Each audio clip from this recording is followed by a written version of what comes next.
বাংলাদেশ আজ অস্ট্রেলিয়ার কাছে এমন একটা ম্যাচ হেরেছে যে ম্যাচটা জিততে পারলে তারা বিশ্ব ক্রিকেটে একটা স্টেটমেন্ট জারি করতে পারত।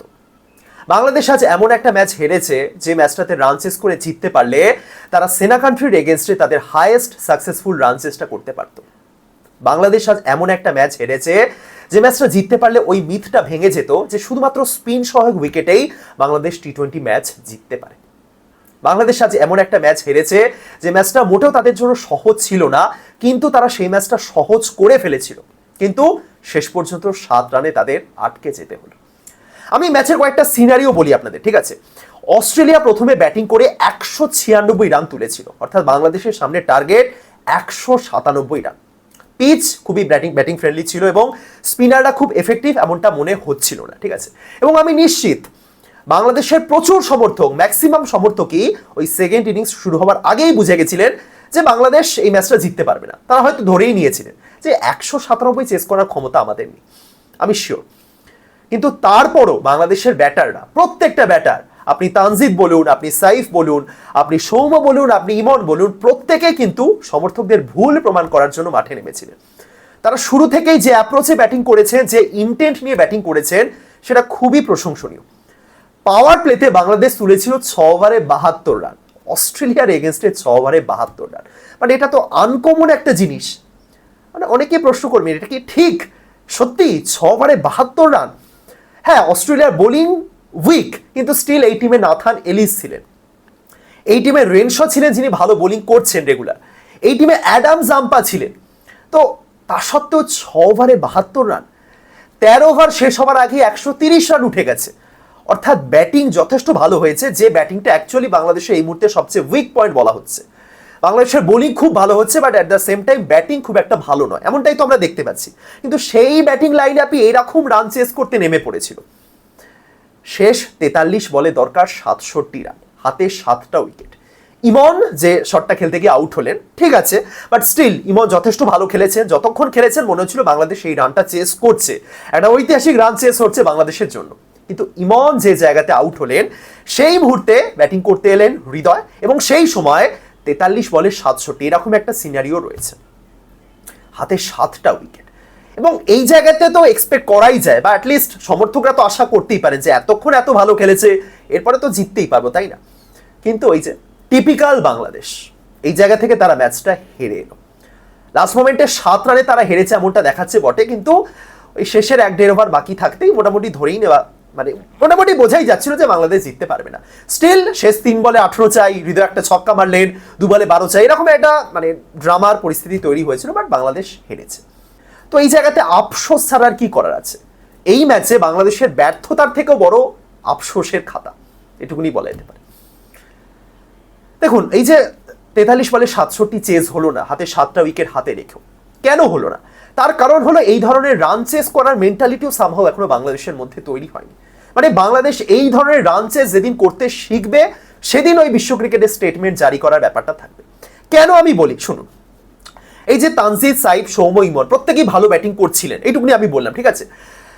এর মধ্যে সাইফ হাসান 127 স্ট্রাইক রেটে ব্যাটিং করেছেন, বাট স্টিল সাইফের প্রবলেমটা কিন্তু স্ট্রাইক রেট নিয়ে ছিল না। যতক্ষণ তারা খেলেছেন, থার্ড উইকেটটা যতক্ষণ মানে যে মুহূর্তে পড়লো, ওই ততক্ষণ পর্যন্ত পারফেক্ট ছিল, সব কিছু স্মুথলি চলছিল। সাইফের 127 স্ট্রাইক রেট থাকা সত্ত্বেও আমি বলবো পারফেক্ট ইনিংস ছিল, কারণ ওই লাস্ট 7 ওভারে কত 67 মতন দরকার ছিল, এবং সেটা খুব সুন্দরভাবেই চেজেবল, ঠিক আছে? একজন সেট ব্যাটার রয়েছেন, হৃদয় ঠিকঠাক মারতে পারেন, ঠিক আছে, এরপর রিশাদ ভাইরা বড় শট খেলতে পারেন, এবং তারা যেভাবে ব্যাটিং করছে চেজেবল। কিন্তু ওই যে এরপরে কিভাবে আমি এই সহজ জিনিসটা চেস করবো, সেটাই এখনো তারা বুঝে উঠতে পারেনি। সাইফ হাসান যে শটটাতে আউট হলে তার ওই গোটা ইনিংসটাকে পুরো একদম নষ্ট করে দিল, বাংলাদেশের রান চেজের যে যাত্রা ওটাকেই পুরো নষ্ট করে দিল। একটা ওয়াইড লাইনের বাইরে বল সাইফ জাস্ট আবেগের বশে মেরে দিলেন। 7 ওভারে 67, চলো আমরা 2 ওভার হাতে রেখে ম্যাচ জিতবো, 196 চেস, হ্যাঁ আমরা 2 ওভার হাতে রেখে ম্যাচ জিতবো, মানে এরকম মেন্টালিটিতে সাইফ ওই শটটা মারলেন। এতক্ষণ খেলেছেন 127, 130 স্ট্রাইক রেটে, একেবারেই অ্যাকসেপ্টেবল, ঠিক আছে, কোনো সমস্যা নেই। তুমি সেট হয়ে আছো, তাহলে তুমি ম্যাচটা জিতিয়ে ফেরো। কিন্তু যে শটটা খেলতে গিয়ে তিনি আউট হলেন, ওই শটটা কোনোদিনও হয়ই না। আনপ্লেয়েবল ডেলিভারিতে আউট হলে মানা যেত, কিন্তু যে শটটাতে তিনি আউট হলেন, ইম্যাচিওর শট, এবং ওই সিচুয়েশনে ওই রকম শট এক্সপেক্টেডও নয়, অ্যাকসেপ্টেডও নয়, কিছুই না। এবং ওই যে তিনি আউট হলেন, ব্যাস ওই একটা আউট ম্যাচের মোড় ঘুরিয়ে দিতে পারে, সেটা আমরা দেখেছি। নাথান এলিস ডেথ ওভারে খুবই ভালো বোলার, সুতরাং এলিসের 2টো ওভার বাকি ছিল, এটা মাথায় রেখেই সাইফকে খেলতে হতো যে আমি সেট ব্যাটার হয়ে আউট হচ্ছি, এরপর নতুন ব্যাটাররা আসবেন, কি করবেন, এবং তারপরে তাই হলো। সাইফ আউট হলেন, নামলেন শামীম, 8 বলে 7, তারপরে সাকলাইন 11 বলে 13, এবং হৃদয় শেষ দিকে 4 ছক্কা মেরেছেন বটে, কিন্তু হৃদয় মানে প্রথম দিকে তিনিও আটকে গেলেন আর কি। কিন্তু ওই জায়গাতে যদি একটা এমন ব্যাটার থাকতেন যিনি সেট হয়ে আছেন, ইভেন আমি আপনাদের আরো বলি, হৃদয় নামলেন, ঠিক আছে, সাইফ আউট হওয়ার আগেও হৃদয় নেমে অফসাইডে 2টো রান বার করলেন। আমি এটা দেখে জাস্ট অবাক হয়ে গেছি যে কি হৃদয় অফসাইডে 2খানা শর্ট রান বার করছে, মানে 2 রান শর্ট রানে 2টো রান বার করছে হৃদয়।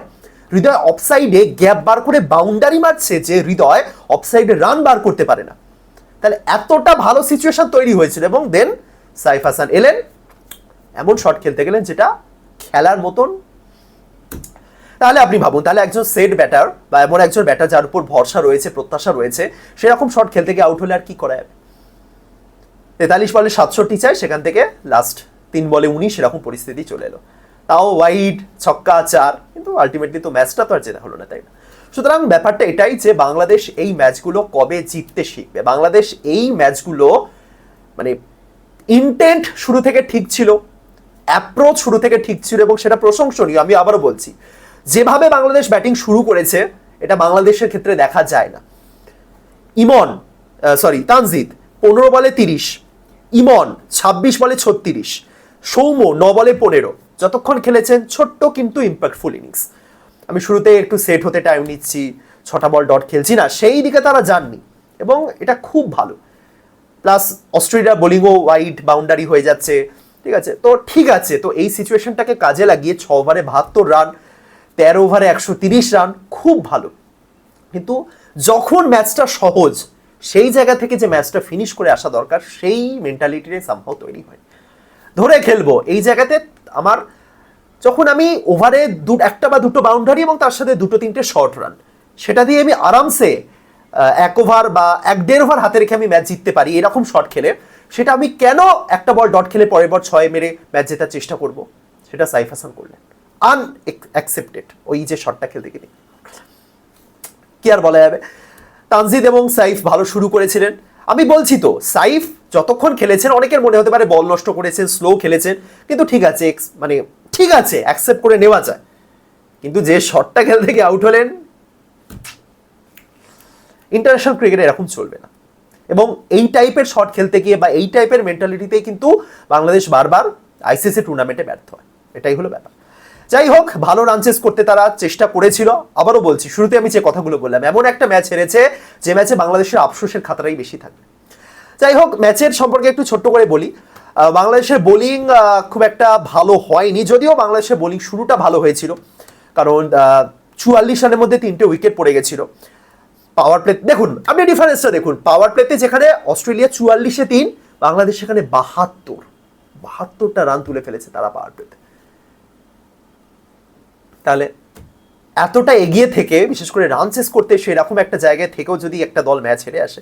যাই হোক, বাংলাদেশের বোলিং, নাসুম আহমেদ ভালো বোলিং করেছেন, কিন্তু বাকি পেসারদের জন্য সেরকম কিছু ছিল না। স্টিল মুস্তাফিজুর, নাহিদ রানা শুরুতে ভালো বোলিং করেছেন, রিশাদ একদমই হয়নি, এবং আব্দুল গাফার সাকলাইন ইন্টারন্যাশনাল তার ঠিক জমছে না।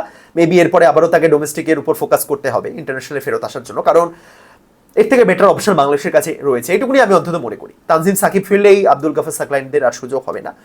সো ঠিক আছে, আরও বেটার কিছু করতে হবে।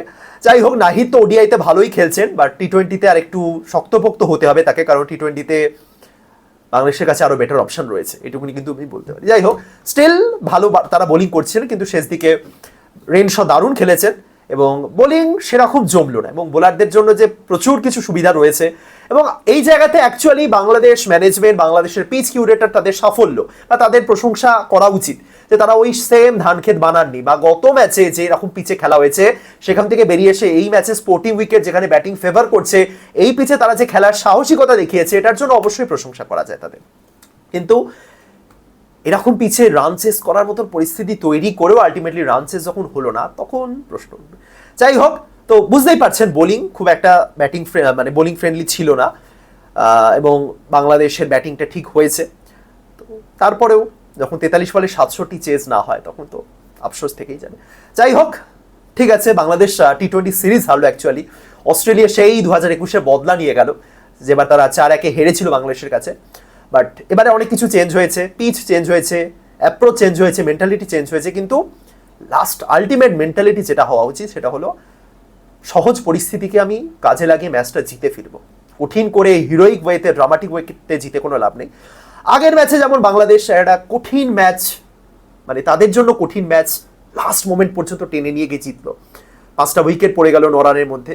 আজকের ম্যাচটা আবার তাদের জন্য সহজ ছিল, অস্ট্রেলিয়া কোথা থেকে ম্যাচটা জিতে বেরিয়ে গেল। যাই হোক, এটাই ক্রিকেট। কিন্তু